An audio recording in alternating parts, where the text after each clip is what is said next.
head here. There we go. So if you're new to our TMN Tuesdays, the lunch whistle here in town where I'm at has been our indicator that it is 12 noon. So I've started the recording and we're going to kick off with our TMN Tuesday June event. As always with our webinars, we like to start with a little bit of virtual meeting room etiquette to make sure that all of our attendees, both new and experienced, know what we're doing and where we're going today and how we're all going to get there. So if you are new to WebEx, we do have a WebEx help guide on our website. That link is on the screen in front of you, and so hopefully you can find that and engage with our help guide if needed. If you are new here and you are not sure what's going on, don't worry. You as an attendee cannot unmute or share your video, and that is on purpose, as our speaker today will be given that center stage ability with her camera and her microphone to be able to share the content with you all today. But then how do you as a attendee ask questions to our speaker? You use the chat room. So we've seen a lot of chatter in the chat room so far, people telling us about the weather, of where they're at, and introducing themselves and where they're logging in from today. That is also where Hannah and Michelle and I, as moderators for today's event, will be reading questions for Kathy later in her presentation, asking her those questions that you may be asking for your chapter or for yourself. This is 1 hour, is scheduled to be a 1 hour event. We may go slightly over, but it is scheduled for 1 hour and can count for advanced training for our Master Naturalist attending today. Please work with your VMS administrator to make sure that you're logging that appropriately and within that 45-day window. The recording of today's event will be posted by this afternoon, if not first thing tomorrow morning, and can be watched either as a live event, as you're doing right now, or as a recording, and both count for advanced training. As we get going, we have been sharing this QR code and this survey link, and Michelle will drop it in the chat here shortly. This is a way that our agencies are collecting information to gather about the types of events and the reach of our events that we've been hosting to help us continue to maintain the funding sources and the reporting for those funding sources. So please take a moment and use your phone, fill out that survey using that QR code or the link that Michelle will drop into chat here shortly. Yeah, Hannah might have to grab it. I can't grab it today. Oh, okay. Sorry. Hannah, can you grab that link for us? Perfect. All right. I'm going to keep going while Hannah's grabbing that so that we can use the best, give the most amount of time to Miss Granillo today. But Kathy Granillo is our guest speaker today. And Kathy, you can come on video so you can wave to everybody as we introduce you and your presentation topic today. She's going to be talking about safety for Texas Master Naturalists, and not in just the ways that you may typically think of safety in the field. Kathy and Michelle and I have known Kathy for years through a number of different roles that she's served in the wildlife profession through her association with the Wildlife Society. Her day job, however, is not in the state of Texas. But don't worry, her experience is all still very relevant to the Master Naturalist, to the volunteer service, the projects that you're doing, and she'll tell you a little bit more about her experience and the application of that experience and why she's giving this presentation today. But Kathy is retired from the U.S. Fish and Wildlife Service and was the refuge manager, and I've never been able to say this correctly, Kathy, Civilleta, thank you. National Wildlife Refuge. And where are you logging in from exactly today? I live in Los Lunas, New Mexico, which is just south of Albuquerque. Wonderful, thank you. So you might have gotten a little bit of rain over this last couple of days then too. Yesterday we had a lovely light rain all day long. It was wonderful. Nice, great. Well, Kathy, we're so excited to have you here. Michelle and Hannah and I all three of us have heard bits and pieces of this presentation before in different settings, and I walk away with something new and ways to engage with this content differently each time. So I'm excited to have this conversation with our Texas Master Naturalist volunteers as they go into doing field work and volunteer service in their areas. And so with that, we're going to pass it to you, and you should be able to share your screen. Okay. Hit that share button. It may take it just a second. Okay, so we're seeing your PowerPoint, and now if you'll play, All you're right. off to the races. Okay, and is my volume good? Perfect. Okay. Well, hello everyone. My name is Kathy Granillo, as Mary Pearl said. And just a couple of caveats to start out with here. I am not a safety expert. I just have to put that right out there. I know a lot about safety, but there's a lot I don't know, and I'm not a safety expert. I am a field biologist with about over 40 years of experience. Like as Mary Pearl said, I most recently, when I retired, I was a refuge manager at Sevietta National Wildlife Refuge, where I worked for 12 years and worked with lots of really interesting safety issues there. Worked with kids, worked with YCC, the high school kids. You know, we had lots of school groups come out. We had lots of older volunteers, the whole range of people that we worked with there. But before that, I was actually the regional refuge biologist in the Southwest region. And so I have quite a bit of experience in Texas. I've been to every single refuge, National Wildlife Refuge in the state many, many times. And it's one of my favorite places to go birding. I'm a big birder. So I love Texas, and I'm happy to be with you guys. So why am I talking with you today if I am not a safety expert? So I'm heavily involved in the Wildlife Society, and I chair a group called Women of Wildlife. And we chaired a panel discussion in 2021 at the annual conference of the Wildlife Society, and it was called Safety in the Field, So Much More Than a First Aid Kit. And we tried to bring in a lot of the physical and social aspects of being safe out in the field. And that led to me being asked to write a chapter for the Wildlife Techniques Manual on Field Safety. And if you're not familiar with the Techniques Manual, it's been around a long time. It's published by the Wildlife Society, first published in 1960. And we're working on the 9th edition now, which is where our chapter is going to be. It's never, ever had a chapter on safety in the manual before. And so this is a starting from scratch endeavor. And I have a wonderful team helping me. Several of them actually are from Texas, a couple of them, but a great team. And I have to give a special shout out to a group called Field Inclusive. Lauren and Murray here, they are trying to address social field safety issues coming up in the field as Black biologists and running into some various and sundry issues as they've been starting their careers. And there's a QR tag there if you want to go look at their website. But I just had, they've been consulting with us along the way on our chapter and trying to help us make sure that we're being inclusive. So today, just going to talk about types of safety, planning for safety, and throw out some various and sundry advice and tips that I've put together over the years. And I look forward to seeing what you all have to say in the chat and the questions that might come up. So safety, unfortunately, often seems to be sort of an afterthought. You know, we go, oh God, we have to have a safety meeting. Do we have to do that? Do I have to go to one more ATV training session? You know, we did that 3 years ago, whatever. But nothing is more important. You know, no field project, no data point that you can collect is worth someone getting hurt or even killed. And it does happen. You know, I'm sure you all have heard of various and sundry incidents and accidents out there. So it's just such an important topic.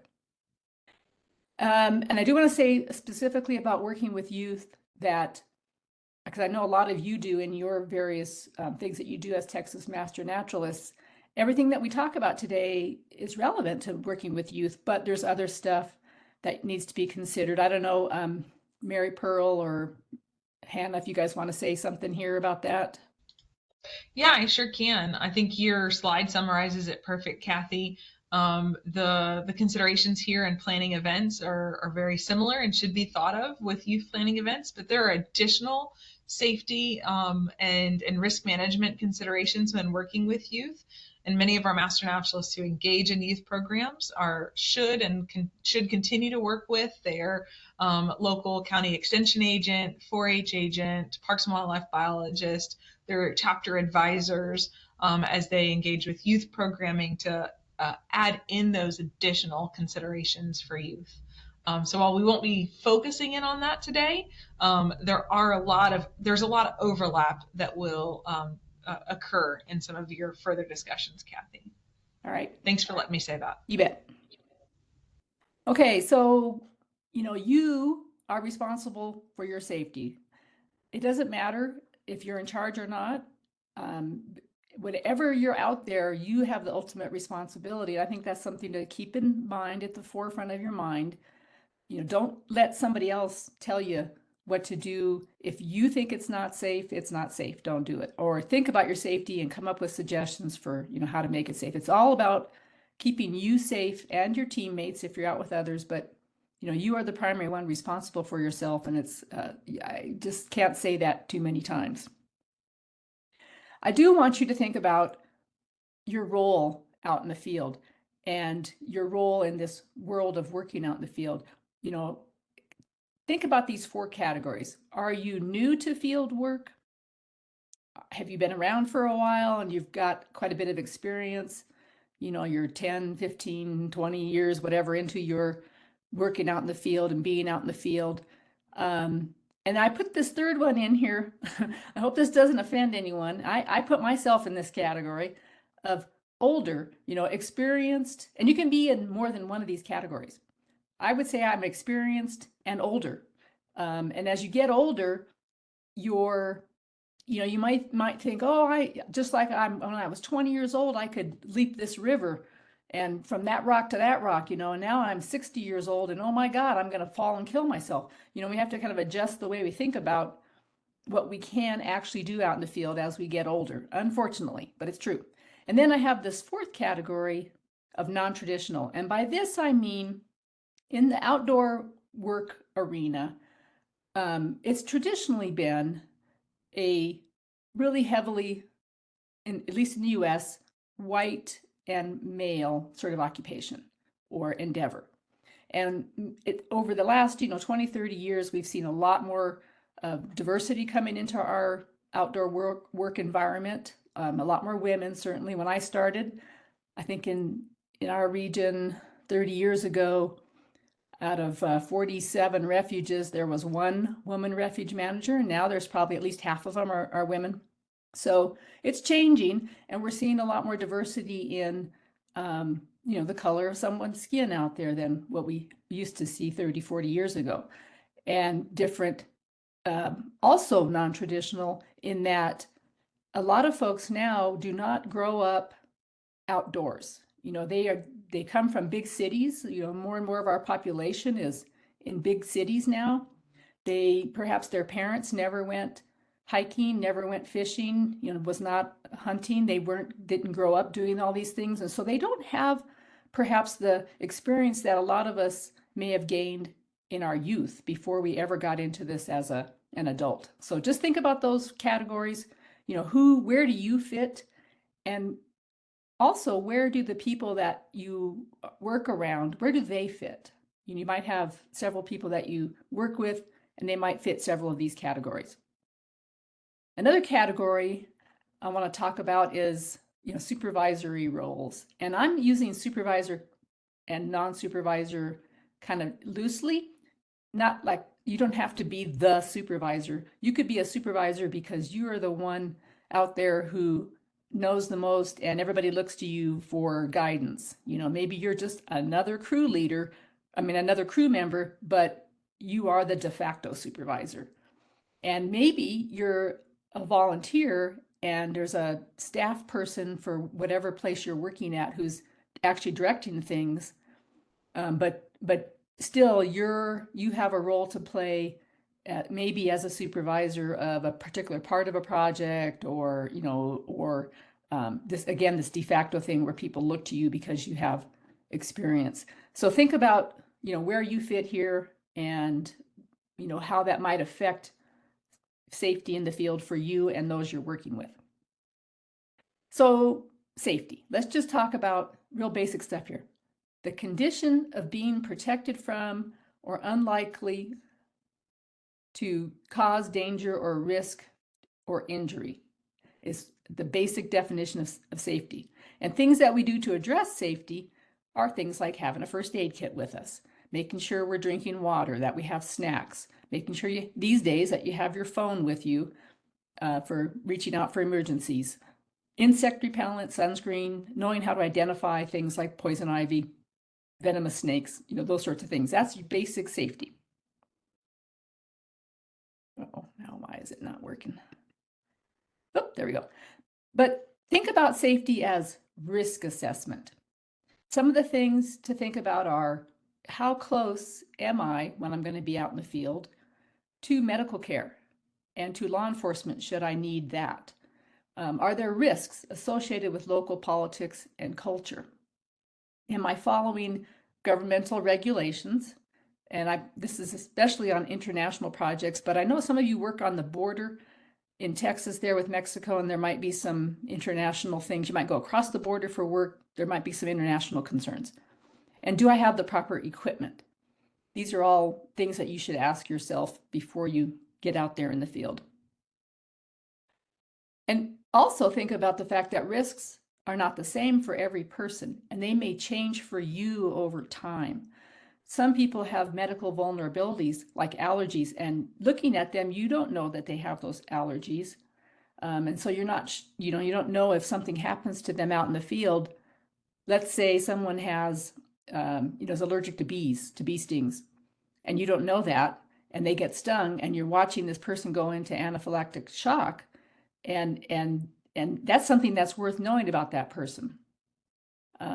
Disabilities, again, those might be visible, might be invisible. We hear a lot about neurodivergent disabilities these days, or different ways of how our brains work. Your experience can play a role in your risks, from being not very experienced to being very experienced. And this risks can also include discrimination towards a particular group. Again, maybe some of those non-traditional folks that are now joining our field. So, this is what we think of as safety, as physical field safety, keeping us physically safe. There are also an aspect of safety that we call social field safety. And social field safety is about providing these precautions, preventions, resources for at-risk field workers who may be targeted or discriminated against. And, this could actually apply to any one of us at any given time, traditional or non-traditional types of people, depending on the situation. At-risk individuals could include minorities of the various race, ethnicity, gender, disability. And when individuals from these backgrounds enter unfamiliar communities in the course of fieldwork, they might be placed in a very uncomfortable and potentially unsafe position. So, what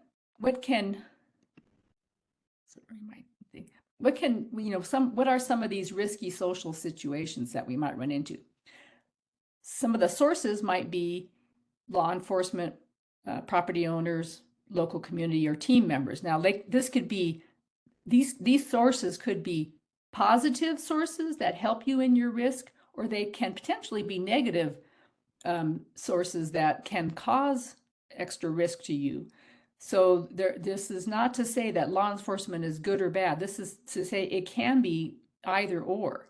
Property owners, if you run into folks who don't want you on their property, then they're kind of on the dangerous side of things. If you run into property owners who are out there to help you and work with you and stuff, they're on the keeping you safe side. So just there are different sources and under different scenarios.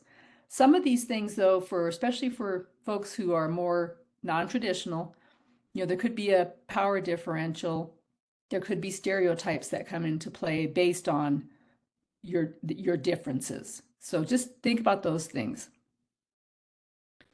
And let's talk about inclusive field safety. And that means making everybody feel welcome, making everybody feel like they're safe. And why is that a desirable thing in terms of safety?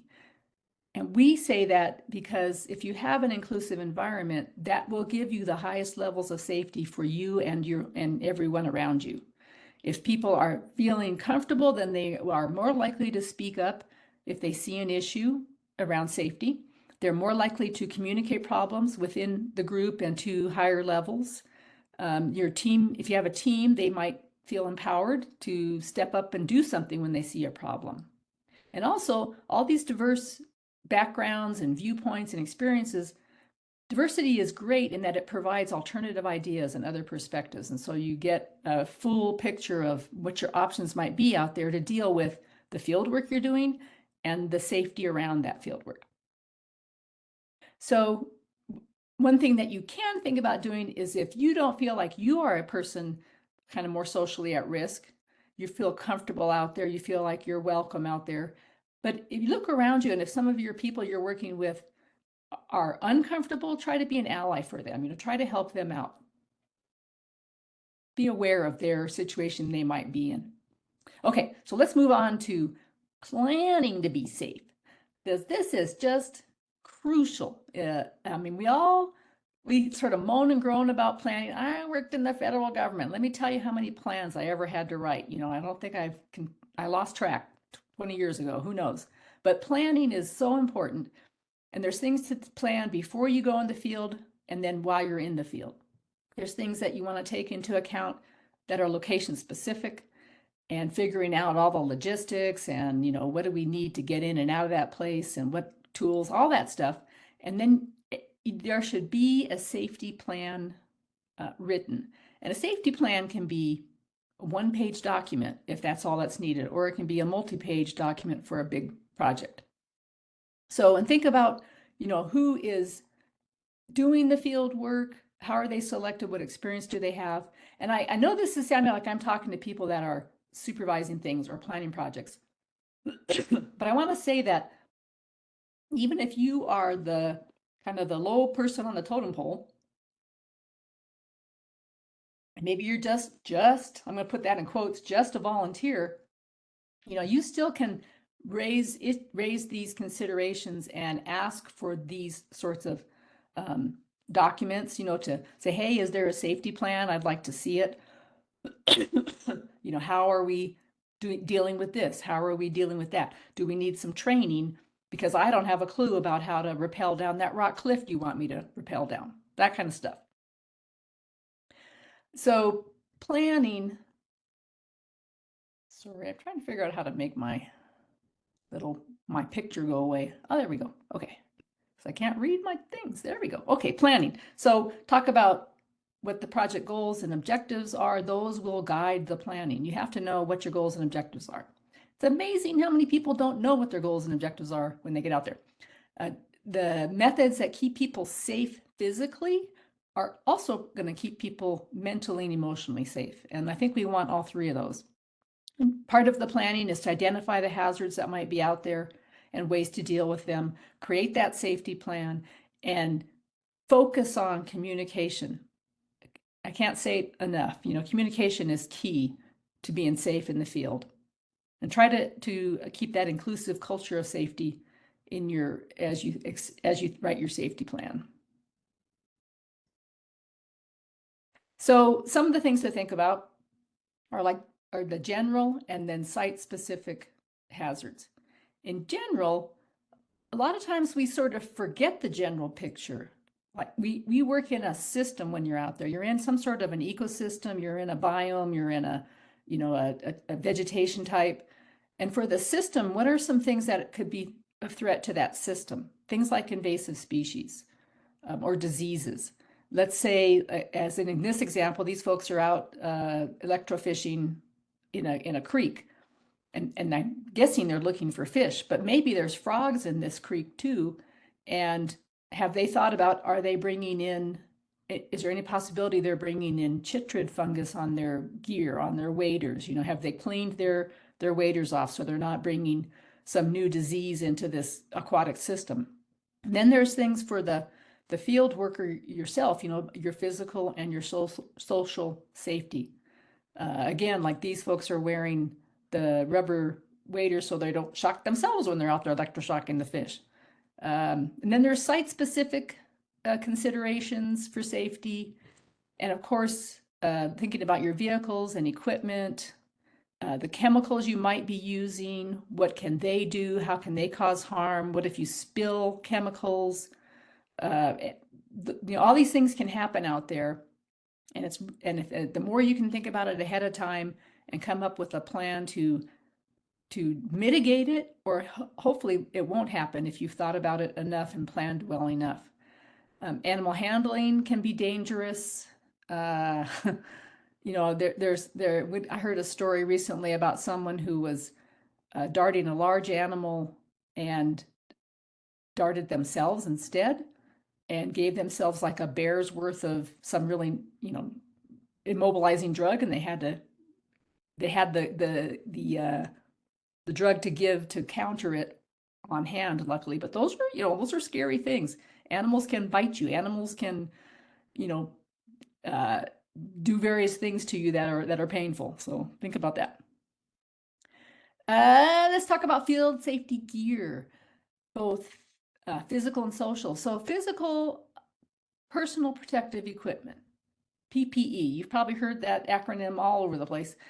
PPE, in our view, in this, as we write this safety chapter, we've expanded it greatly. But personal protective equipment, which includes like your vehicle emergency equipment and your communication devices. And then there's things that we consider social field safety gear.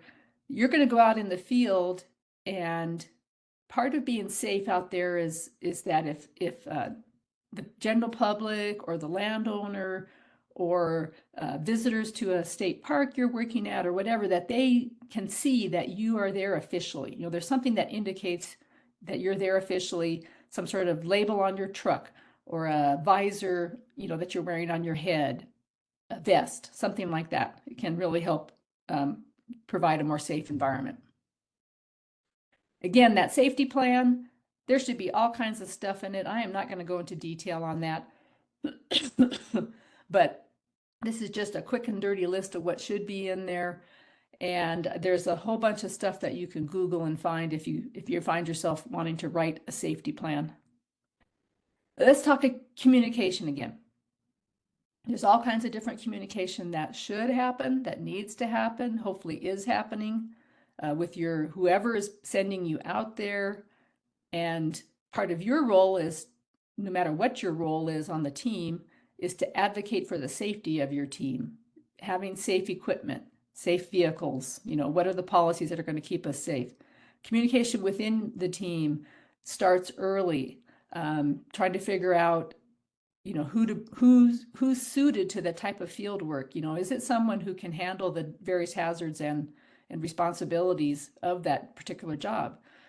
People should have the option to be given all the background on a project and be able to say, without feeling like they're going to get fired or something, no, I can't do that, or I need modification if I'm going to do that.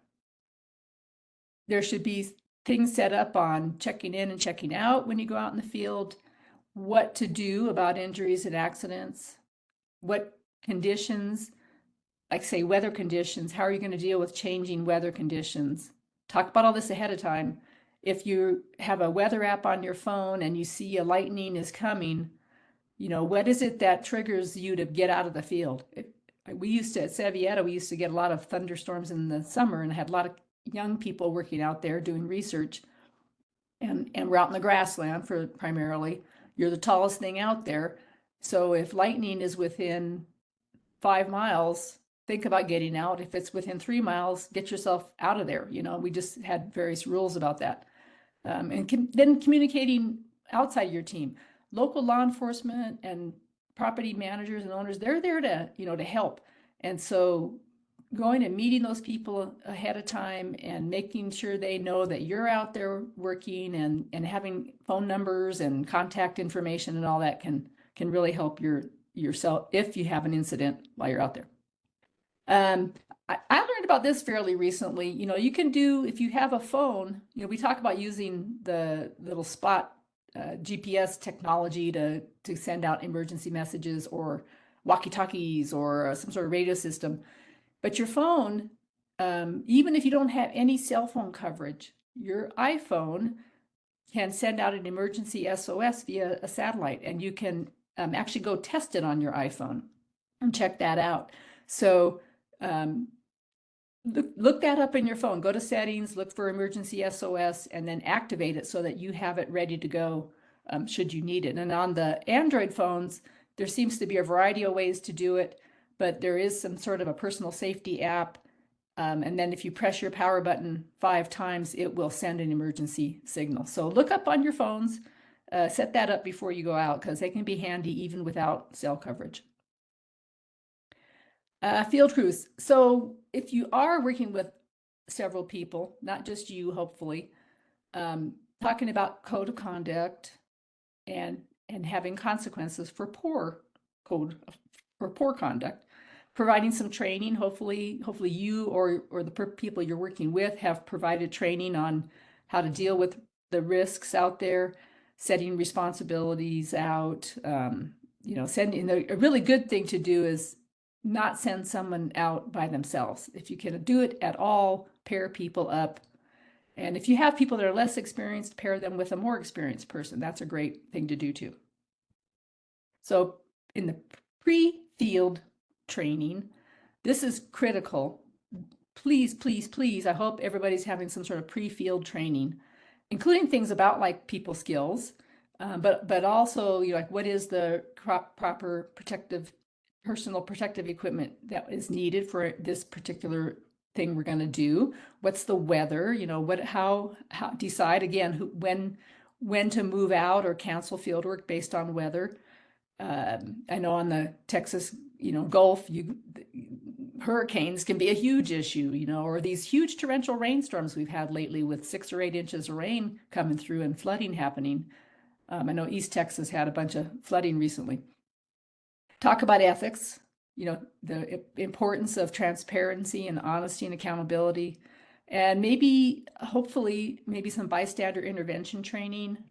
If there are people in your crew that are non-traditional and there might be some issues, maybe with a member of the public, who knows.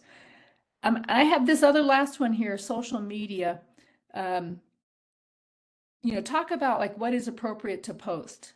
And when should things not be posted? Should you ask someone's permission to post their picture? I think so, but decide those things. What sorts of things, if you're picking up animals as part of your project, people love taking selfies with animals and all those things, and that's maybe not the best thing for that animal. So if you're going to handle animals as part of the job, and you post pictures of it, please think about posting a message along with it that these animals were trapped and handled as part of a project, and we had all the appropriate permits, blah, blah, blah. Please don't do this on your own, something like that. Okay, I want to focus on 3 really, really important pre-field training things: first aid and wilderness first aid, if you can get it. I know in the federal government, they made us take first aid every other year. So I've had first aid 20 some times probably, but I always learn something new. It always refreshes my basic skills in first aid. It's just something that's really good to do every other year if you can do it. Same thing with CPR and AED devices. Those are both good things to do like every other year. Vehicle use and safety, because we got to get to the field site somehow or another. Usually we're taking a vehicle of some sort. And it might be a truck or a car, but it also might be a boat. It might be a small airplane or a helicopter. I mean, vehicles are inherently dangerous. So make sure that you know what vehicle you're going to be in and where all the safety features are. Over my years at Sevietta with with young people, both high school kids and college kids. Most of them have never changed a flat tire, couldn't tell you where any of the stuff is to change a flat tire, you know, so we would go through all that ahead of time. Or they don't know how to use four-wheel drive, and taking them out and giving them a, you know, a four-wheel drive training course and making sure they know how to use it. Backing up a vehicle properly. Most people, frankly, do not know how to back up a vehicle properly. These are things that should be gone over ahead of time. And think about, again, the fact that many people just starting out, you know, may not have much experience with any of this stuff. So go over the basics. You know, even if you have folks that are very experienced, they can throw in their 2 cents on what they know too. These people probably don't know what appropriate gear is. We hear story after story of college kids, you know, going out they're taking a class, and the class goes on a field expedition, and the teacher says, you know, the instructor says, okay, we're going to be camping, you know, and we're going to be hiking, bring the right gear, and doesn't give the details, and people show up in, you know, flip-flops and shorts and tennis shoes and tank tops or whatever, and they don't have a sleeping bag. So really get into the nuts and bolts here of appropriate field gear. Talk about issues out in the field that people are uncomfortable with, but get it out there. Talk about personal hygiene. Talk about the proper etiquette for peeing and pooping out there in the field. Some kind of privacy etiquette. You know, what is that? Things like other things that are safety issues about where to set up tents. I was on a trip when I was in college, and we set our tents up on a sandbar in a river, and then the river rose in the middle of the night, and we had to get up and grab our stuff and run. You know, how stupid is that? You know, what to do if it rains or snows. Talk about thermal regulation. A lot of people have no clue about how to take care of themselves that way. And then again, appropriate cell phone usage. So basic field gear is PPE. You know, that is how you stay safe, is protecting your body. And so give a detailed gear list, consider the weather, the terrain, the cultural norms for the area. Many people may not have the gear, as we've said in the last slide, but they also may not have the resources to acquire it. We run into this fairly often, especially with younger people. They just, you know, they don't have the money to go out and buy the backpack, the good hiking boots, the water bottles, all those things. So think about, you know, maybe how to deal with that. Some of the things that we've heard of people doing is perhaps having a gear closet where there's stuff someone can check out. Sleeping bags, backpacks, that kind of stuff. You know, maybe there's some rubber boots that people can share.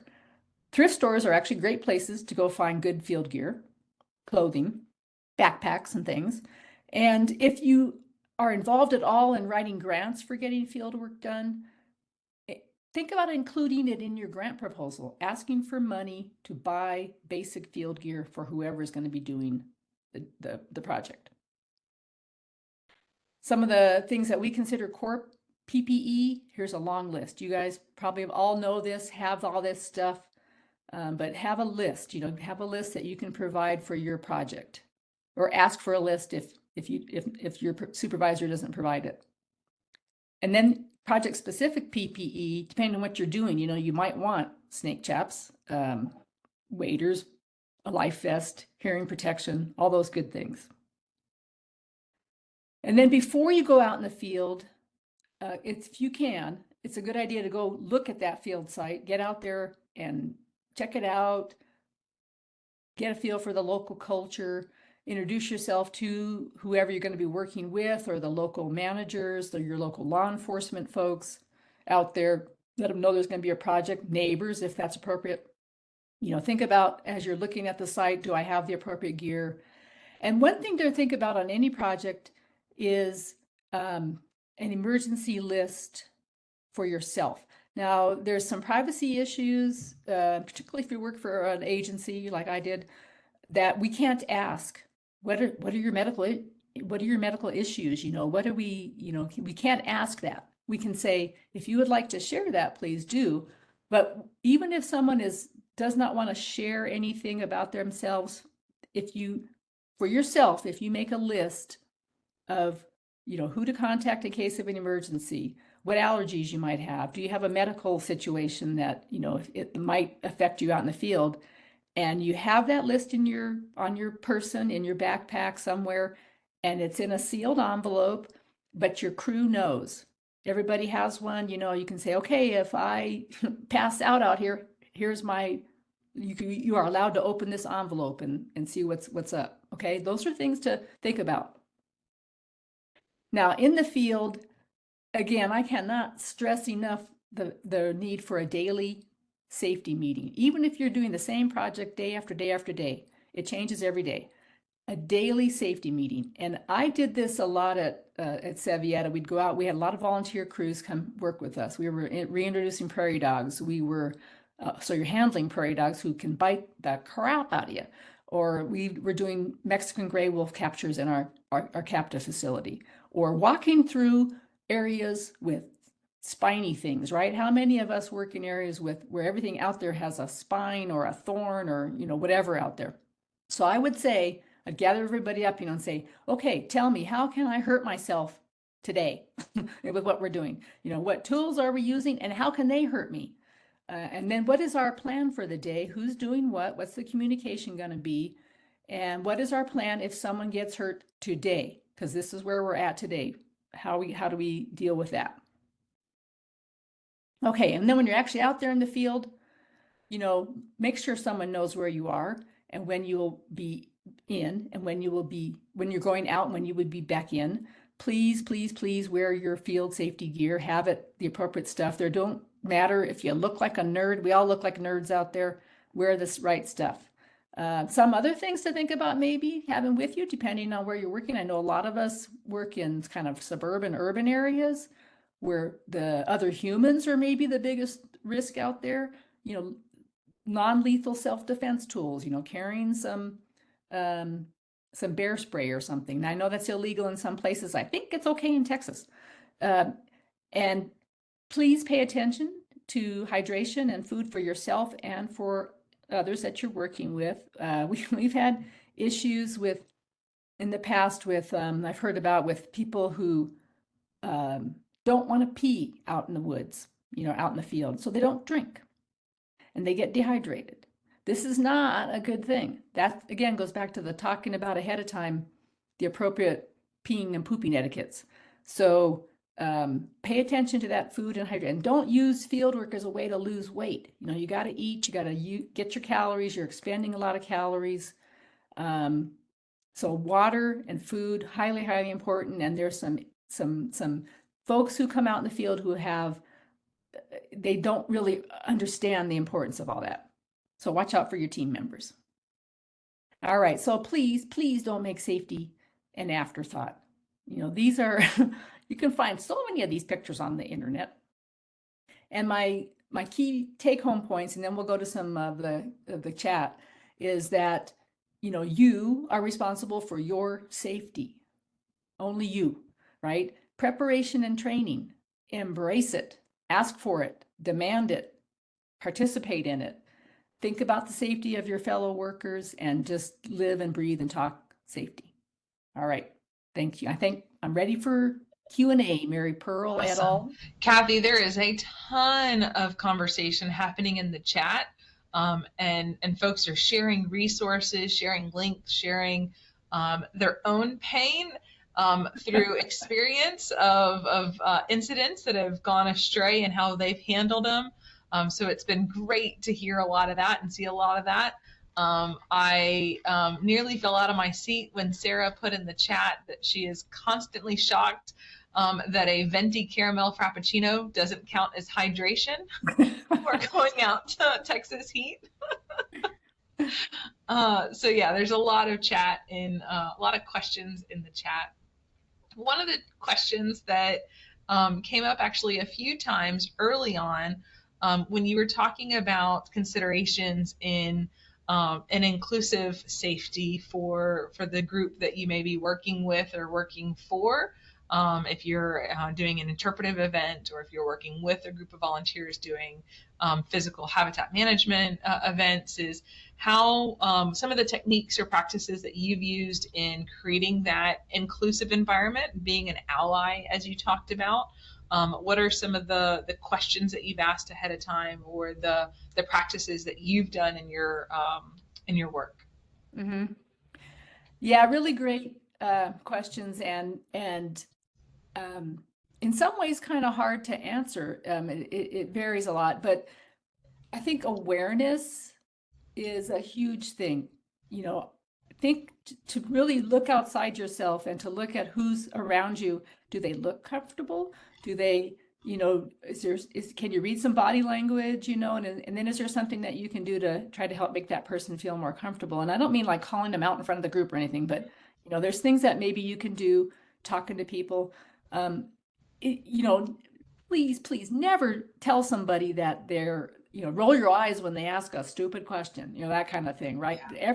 Every question is a good question. And really go after those, emphasize that basic stuff. Don't just assume that people know how to do things, or how to use a shovel, or, talk about all that, the stuff. Get basic, and be aware of body language. Maybe try to draw people out some with their experiences.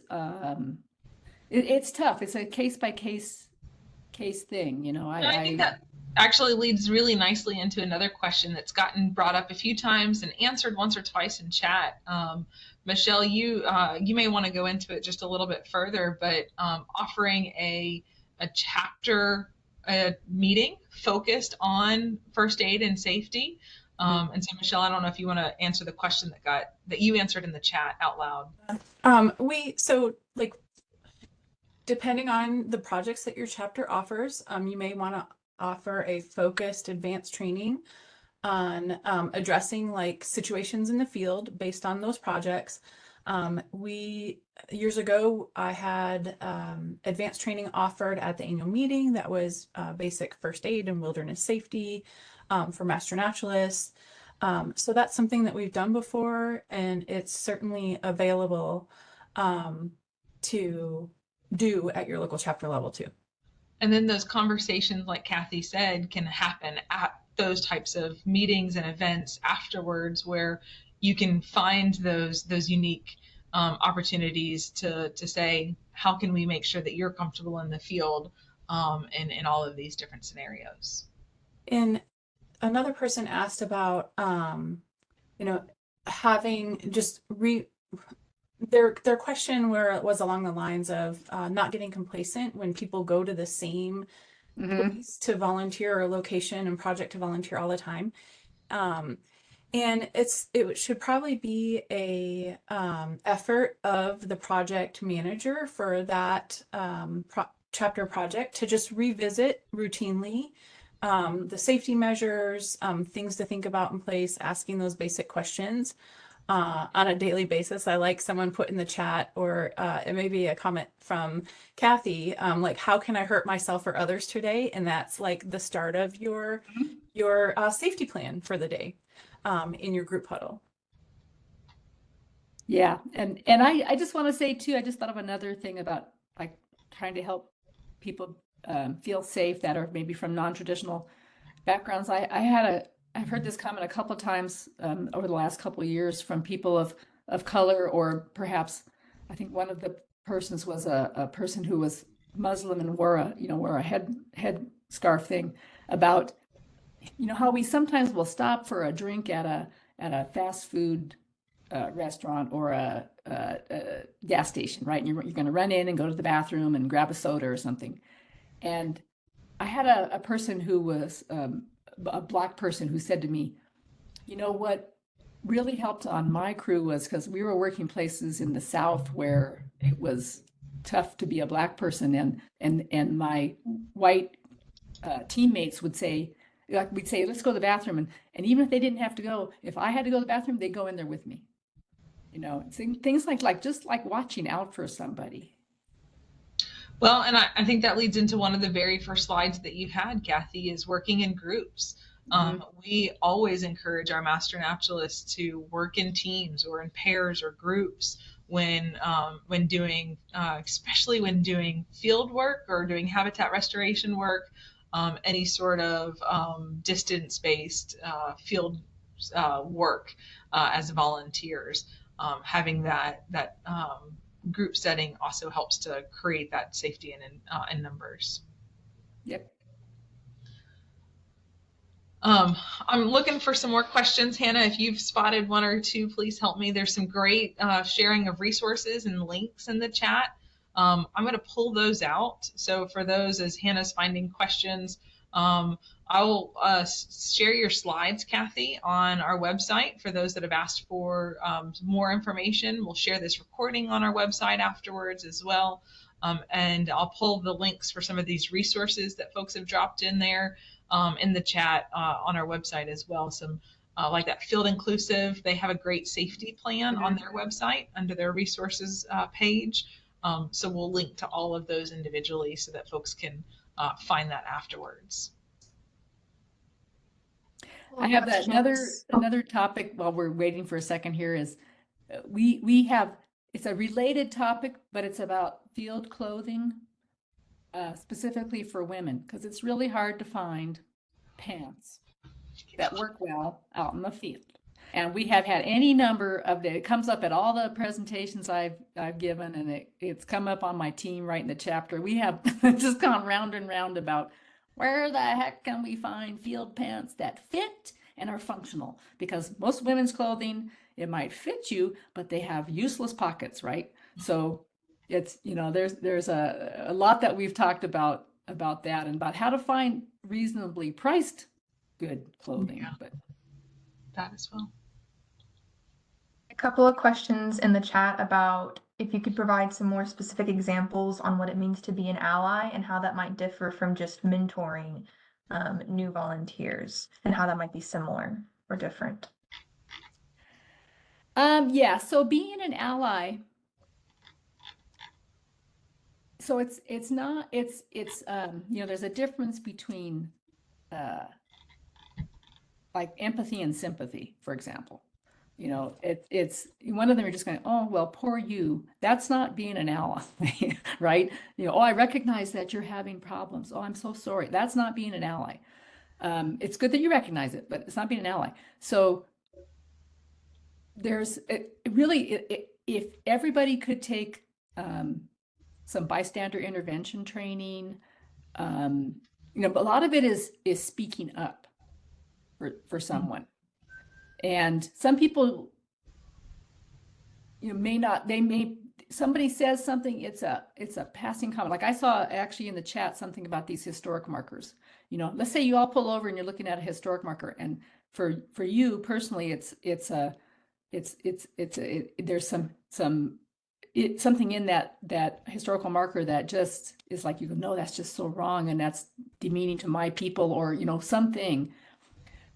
If somebody else can say something about it, you know, like if you're standing there reading it and you go, oh, that's a cool monument, and this other person is looking really uncomfortable, you know, somebody could say something, could say, well, I don't know, it looks like, you know, I don't know, that looks a little offensive to me, you know, or even if you are offended and you say it, somebody could back you up on it.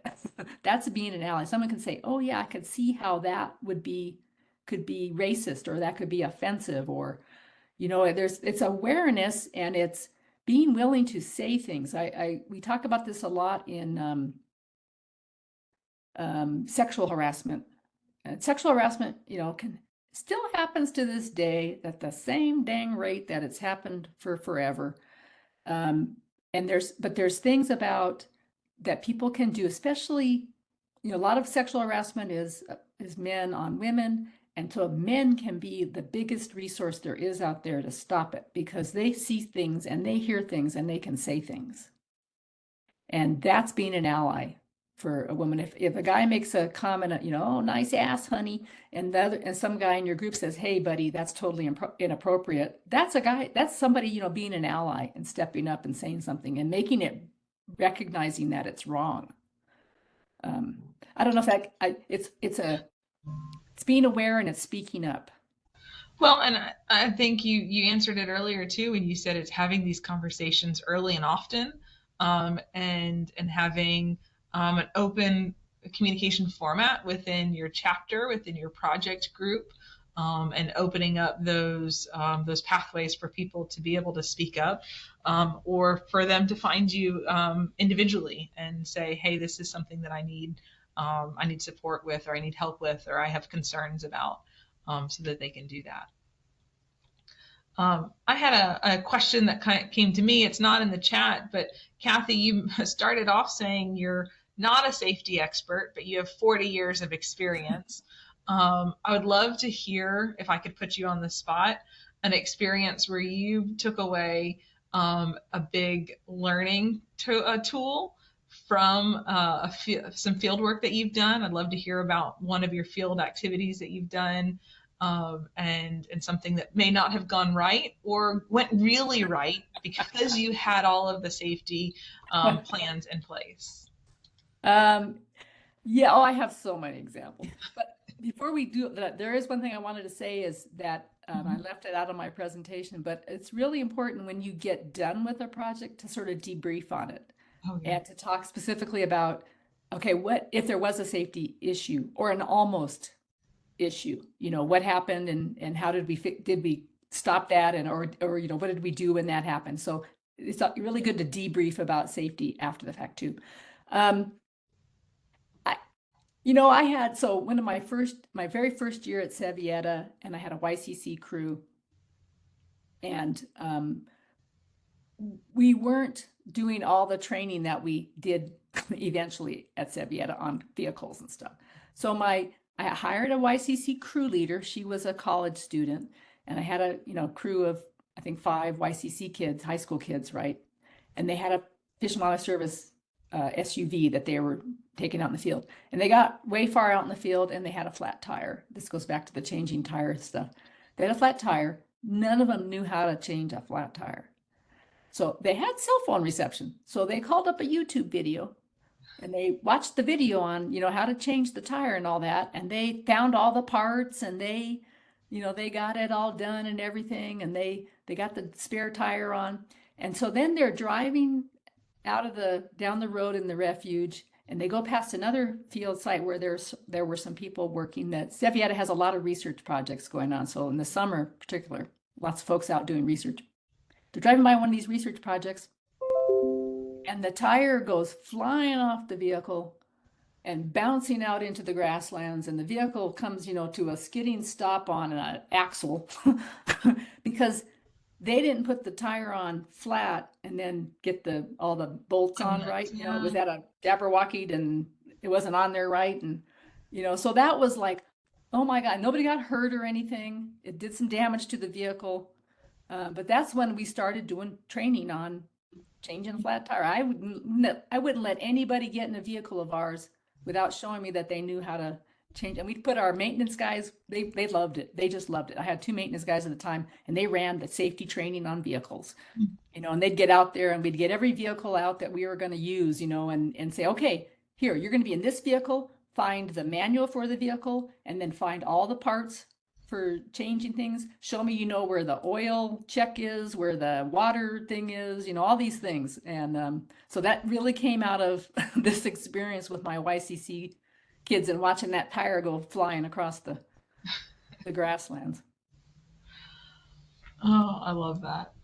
I've had to change my fair share of tires. I had to change it on the way home from a conference just a few months ago. From Texas Chapter of the Wildlife Society conference. Got a flat on the way home. Oh no, yeah. There was one more question that came in, and VT is the person who sent it in, and they actually sent it in earlier, and I did miss it. And we can use this as our kind of wrap up question too, because I know that we're getting close to the 1 o'clock hour. But being that you're in New Mexico and you share our arid climate that we have here in Texas, when do you draw the line at high temps for volunteering in the field, and looking at resources for even abiotic factors that may affect safety in the field? Yeah, great question. So when I worked on the Deepwater Horizon oil spill cleanup, off the Gulf, right? And working on that, we were working in heat indexes of 120 out there on these barrier islands out off of Alabama and Mississippi. And the OSHA has guidelines. You can go look at OSHA. So if there's certain heat indexes, and it says if you're working under this heat index, then you need a break I forgot what the breakdowns are, but if it's this heat index, you can work for 45 minutes and then you need a 15-minute break. It's a safety requirement. If it's this heat index, you can work for 30 minutes and then you need a 15-minute break, and you need water and shade. Those are you can't just take a break out in the sun. And we got to the point where I think it was at the 120, you can work for 15 and then you're off for 15, work for 15. So you can look at OSHA has some guidelines there about heat indexes in particular and work. That's a great place to look. And then, I would say, common sense trumps everything, right? I don't care what the rules are, common sense on this kind of stuff. If you're out there and I see some of the things like 108, 100, this and that, how are you feeling? How are your people feeling? Are you, knowing, and this is where some of the first aid stuff comes in, knowing what is heat stress and what is heat, what's the next level up? Heat stress and heat stroke, and what the signs are for that and what to do about it. Because it's so easy for people to get that. It's so easy to go from being just hot to having heat stress. So I think it's a lot of it is a matter of comfort level of yourself. Like that. We need to use good sense. Yeah, well, yeah, yes. That's what I mean. Use good sense. Think about it and be smart. I'd like to even urge project coordinators to think about the timing of the projects also. Mm-hmm. We're in the summer months. It's, it might be time to switch the times that we contribute to those projects to early morning or late in the evening when it is cooler, and just readjust accordingly. Right. And there's some great safety PPE you can have out there with you. Obviously hats, and sun shirts and things like that, but they make those little mister things you can carry around, little spray mist, or the cool things you can put around your neck. Mm-hmm. There's some great safety gear for staying cool and for staying warm in on the other side of the spectrum too in the wintertime. Yeah. Awesome. There's a lot of comments still coming in the chat of some resources that are being shared. I forgot to share earlier, but I dropped in chat the incident report form that we have on our website. That's also a great resource to link or to look at as you're developing your safety plan. Kathy, I can't say thank you enough for being willing to share your experience with our Master Naturalist, 40 years of experience, and your upcoming book chapter content with our Master Naturalists. There's been a lot of good support for this, and I think it's spurred a lot of conversation that chapters are going to be able to take back, host first aid trainings, host safety planning meetings, ask themselves how they can get hurt today or how they can hurt others as they're getting started with their projects. I will take the recording, the slides, and then the links of the resources that were shared by different folks. I'll take all of that from the chat and put those on our website later this afternoon. All right. Be safe, everybody. Be safe. Yes, ma'am. Thank you guys so much. We appreciate it, and we'll see y'all next month for TMN Tuesday.